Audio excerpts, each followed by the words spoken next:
Hello, welcome. I'm Charles Aite. Ghana's public infrastructure is at the height of becoming a public risk if adequate resources are not paid to sustainable engineering and maintenance practices.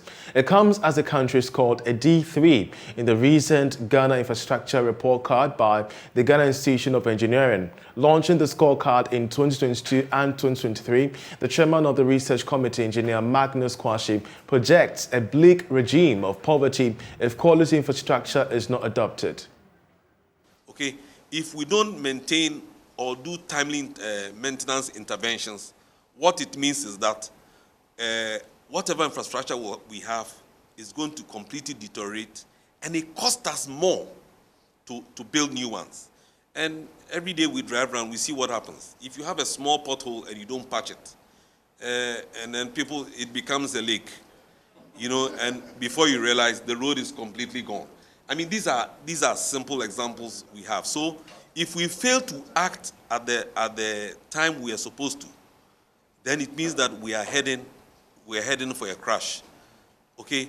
So this is basically that, and we want to provide this information for policymakers so that we can act timeously to actually ensure that our infrastructure we develop, you know, is on a sustainable basis and can take us a lifetime.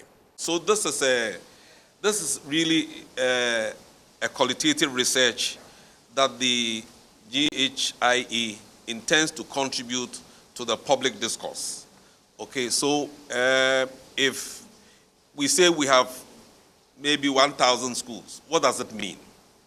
If we say we've built maybe 50,000 kilometers of road, what does it mean to the public? Okay, so it isn't just about the infrastructure, its relevance, its efficiency, its quality, and what it does to contribute to improve the quality of life of the people. And so this process actually originated from the American Society of Civil Engineers. Okay, so generally what is happening is, whilst the president is talking about the state of the nation, what our president, representing us as Institution of Engineering, is talking about the state of infrastructure. And so we want to contribute the level, to alert the public the quality or the level of quality of our infrastructure.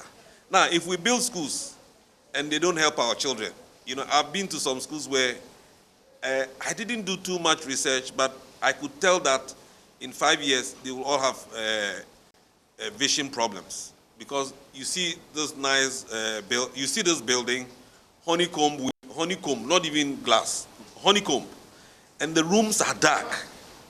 Okay, you see children sitting on some interesting chairs. You know, they say JSS chairs, so they give it to some carpenter, no formula, straight back, this, and people grow up with back pains. I mean, we take these little economics for granted. But what we as an institution is trying to do with this report is actually to contribute to the discourse and to see how policymakers, like he said, politicians or government can take this and then run with to do something. I mean, that's how far we can go.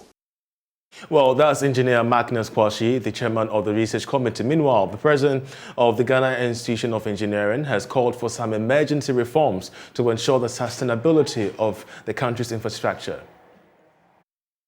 If your infrastructure is not in a good order, there's no way you can achieve zero hunger, poverty, and all those fantastic things that the world is trying to achieve. Fortunately, the Ghana Institution of Engineering has given itself the task to alert the general public and to put us on track to ensure that whilst governments have come and are building the infrastructure, we will strategically grade it and then determine exactly where we are with respect to where we intend to go, and we will be able to tell the health of the infrastructure based on sound principles, based on sound criteria, and well-tested and well-proven approaches. I believe that the areas selected are very important to the national life, to the national discourse. And therefore, for us at the institution, we are very excited and look forward to this project actually coming out with the real results. And I want to say at this point that the council will do everything possible to make sure that this comes to fruition or reality. And as we launch this, we also want to appeal, let me make a special appeal, not to government, no, but to all well-meaning Ghanaians and partners who may be able to support such a worthy cause. Because what we want to do is a very independent, research-based approach, which I believe that will even include views of the general public in the final analysis, so that they will contribute to what their view of the infrastructure.